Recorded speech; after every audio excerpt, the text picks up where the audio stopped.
बिस्मिल्लाहिर्रहमानिर्रहीम।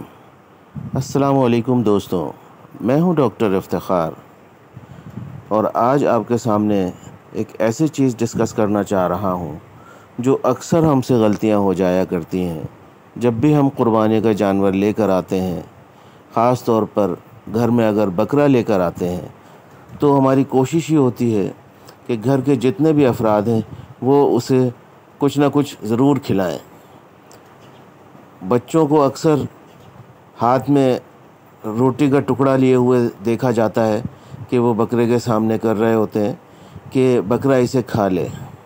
बड़ों की ये ख्वाहिश होती है कि वो दाना ज़्यादा से ज़्यादा लेकर आते हैं, अनाज ज़्यादा से ज़्यादा लेकर आते हैं और उसके बाद उसके सामने बर्तन भर कर रख देते हैं कि और वो जितना खाता रहता है उसे ये खिलाते रहते हैं। बज़ाहिर तो वो इसे सवाब की नीयत से खिला रहे होते हैं कि ये कुर्बानी का जानवर है और हम इसे जितना खिलाएंगे हमें उतना सवाब मिलेगा। और चूँकि घर में जानवर कुछ ही दिन के लिए आता है, इसलिए सबका प्यार और मोहब्बत उसे हासिल होता है और वो 2 दिन और 1 दिन तक ठीक ठाक खाना खाता रहता है। नतीजतन इसका पेट फूल जाता है, ये जुगाली करना बंद कर देता है और फिर इसके सामने जब दाना, अनाज या और कोई चीज़ रखी जाती है तो वो उसे सिर्फ़ देखता है, सूंघता है और फिर खाता नहीं है। फिर घर वाले परेशान होते हैं और फिर डॉक्टर्स हज़रात के पास चक्कर लगाते हैं। उससे पहले भी एक करैक्टर ऐसा होता है मोहल्ले में जो दूसरे के जानवरों को इस तरह देखकर उन्हें अचार खिलाने का मशवरा देता है, नमक रगड़ने का मशवरा देता है कि इसके मुंह में नमक और मिर्चें रगड़ी जाएं। कुछ लोग कहते हैं कि इसे 7 अप की बोतल पिला दो और भी कुछ समझदार लोग होते हैं, वो कहते हैं कि काला नमक पीस कर इसके मुंह में डाल दो। दोस्तों, मैं ये बात आपको यहाँ बताता चलूँ कि इस वक्त ये जो बकरा होता है इसने इतना अनाज खा लिया होता है जो कि जहाँ पर ये पहले पल रहा था या जहाँ पर पहले इसे रखा गया था किसी भी फार्म पर, तो वहाँ इसे एक लिमिटेड खुराक दी जा रही थी।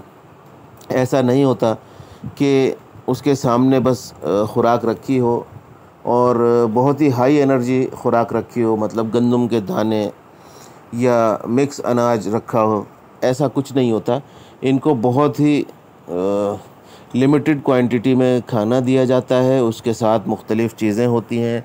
कुछ लोग भूसा भी खिलाते हैं, कुछ चने का छिलका भी उसके साथ ऐड करते हैं और कुछ ग्रीन जो पत्तों वाली जितनी भी चीज़ें हैं वो खिलाते हैं, जिसमें कुत्तर हो गई, जिसमें लूसन हो गया, जिसमें जंतर हो गई, ये सारी चीज़ें खिलाते हैं।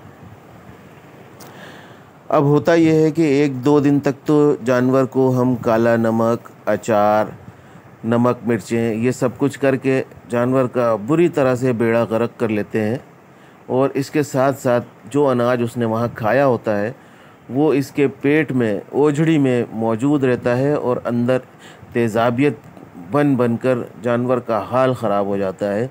जानवर का पेट बुरे तरीक़े से फूल जाता है।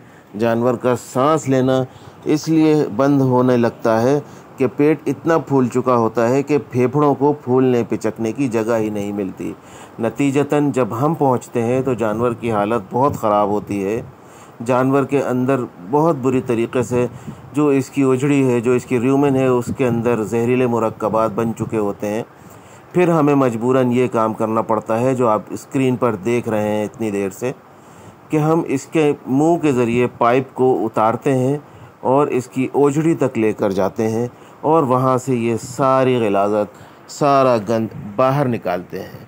देखिए, ये बहुत ही मुश्किल काम है और कभी कभी इसमें जानवर की जान भी जाने का ख़तरा होता है, क्योंकि जो ये पाइप हम इसके अंदर एंटर कर रहे हैं, अगर ये पाइप पेट में जाने के बजाय फेफड़ों की नाली में चला जाए, सांस की नाली में चला जाए, तो जानवर की मौत भी वाक़ई हो सकती है। आप इस वीडियो में देखेंगे कि इसे हम कान लगा के सुनते भी हैं, इसे सूंघते भी हैं कि कहीं ये फेफड़ों में तो नहीं जा रहा,